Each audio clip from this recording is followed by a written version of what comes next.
Investing your first $1,000 is one of the most important financial decisions you will ever make in your life. And honestly, it is way simpler than Wall Street wants you to believe. Think about this. The person who invests their first $1,000 correctly in 2026 often ends up significantly wealthier than someone who throws $10,000 at a trending stock they saw on social media. But here's the reality check nobody wants to give you.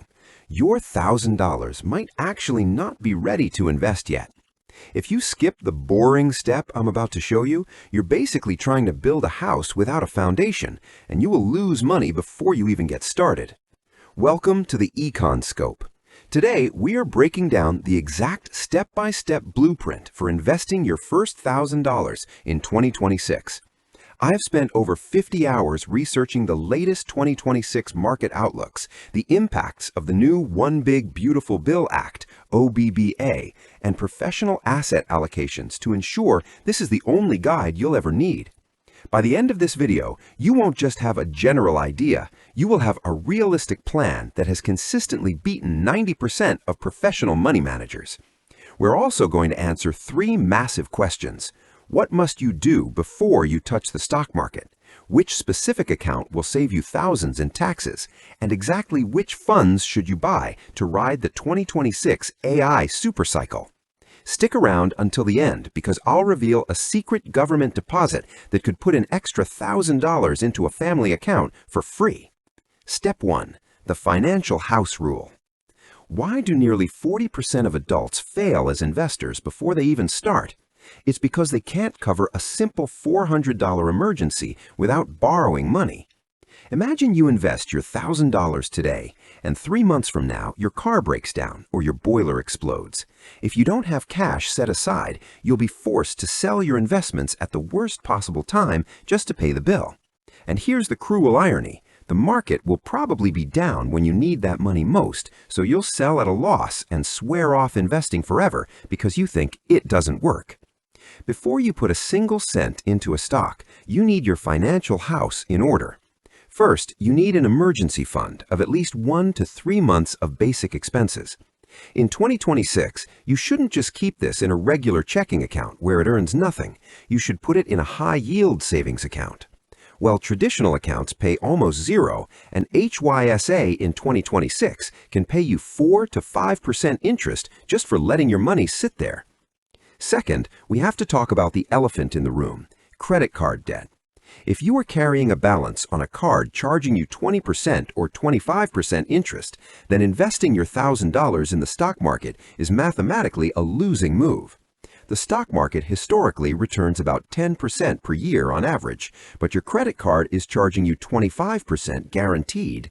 You'd be borrowing at 25% to earn 10%. That is a hole in your bucket. Wealthy people understand that paying off high-interest debt is actually one of the best investments you can make because it's a guaranteed return with zero risk. But what if your debt is low interest, like a 4% mortgage or a 6% car loan? In that case, you can absolutely invest while carrying that debt because your potential market returns are likely higher than the interest you're paying. So if your debt is above 15%, kill it first. If it's below, let's move on to the next step.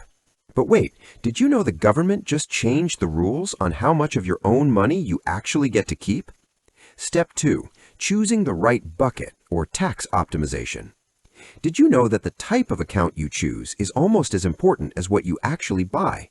Most beginners just open a generic account and start trading, but that is a mistake that could cost you thousands of dollars in unnecessary taxes over the next few decades.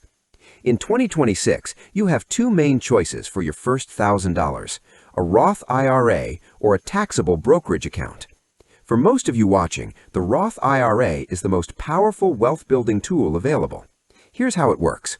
You put money in that you've already paid taxes on, but from that moment on, every single dollar of growth is completely tax-free when you withdraw it in retirement. If you invest $1,000 today and it grows to $50,000 over 30 years, you keep all $50,000. The government gets zero. In 2026, the contribution limit for a Roth IRA has increased to $7,500 if you're under 50. However, there's a massive update you need to know about for 2026, the One Big Beautiful Bill Act. This new law has made several tax cuts permanent, meaning your investable surplus might be higher than you think.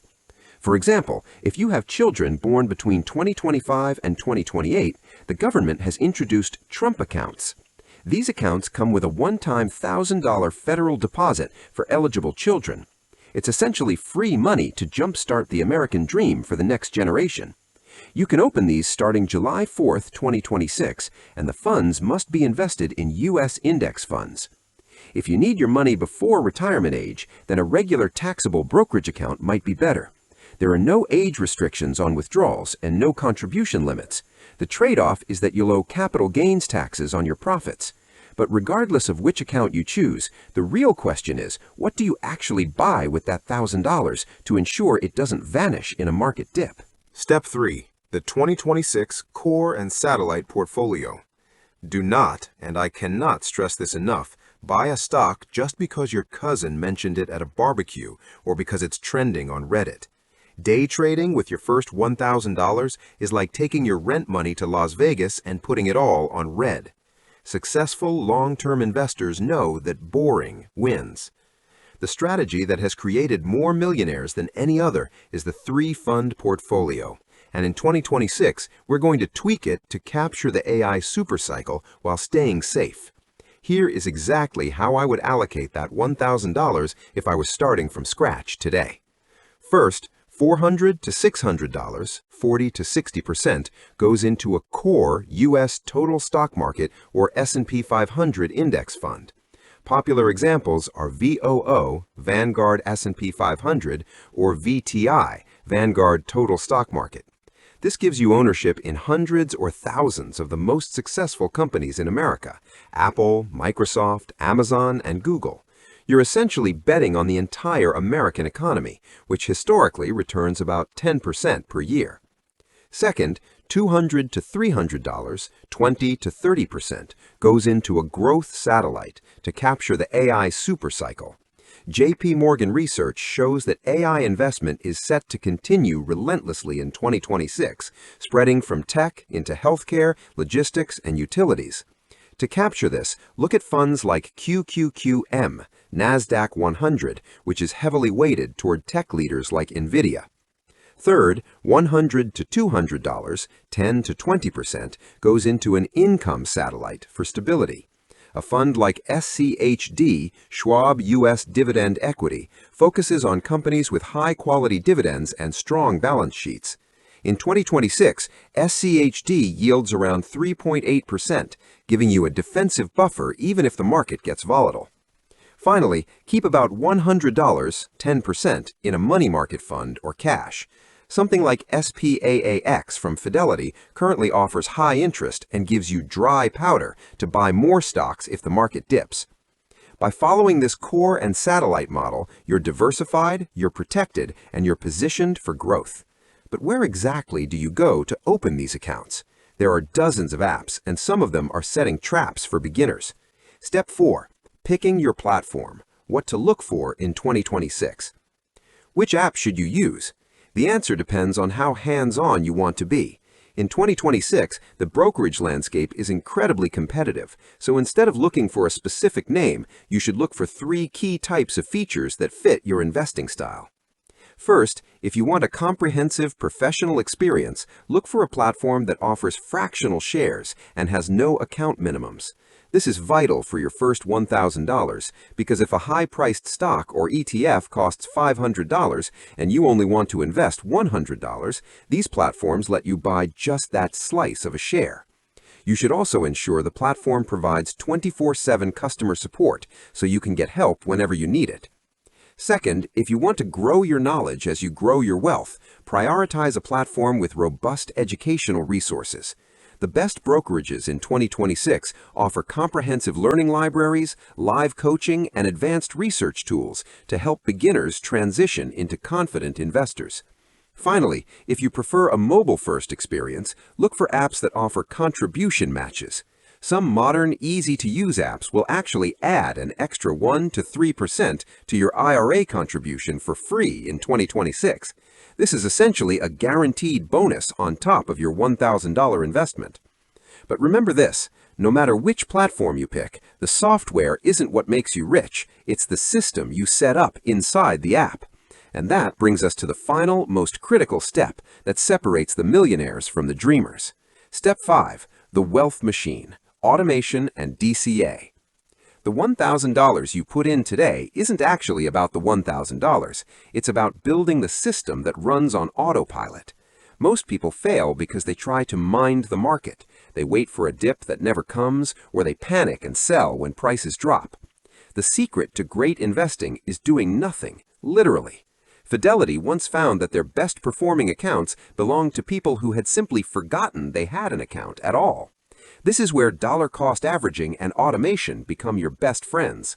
Once you deploy your first $1,000, set up an automatic recurring investment of whatever you can afford, even if it's just $50 or $200 a month. Most brokerage accounts let you automate this. This removes all the emotional decision-making. When the market is crashing and you're convinced the world is ending, your system will still invest your $200. When you're busy with work and forget the market exists, your system still invests your $200. Over time, you'll automatically buy more shares when prices are low and fewer when prices are high, smoothing out the volatility. Think about the rule of 72. If you get an 8% return, your money doubles in 9 years. That $1,000 investment today could grow to over $12,000 in 25 years without you adding another penny. But if you add just $100 a month to that fund, your investment could grow to more than $145,000 over that same period. That $1,000 is your declaration of financial independence. Look, I am not a financial advisor, and your first $1,000 won't change your life overnight, but it will prove to you that you can build wealth. This video is for educational purposes only. Please do your own research before investing.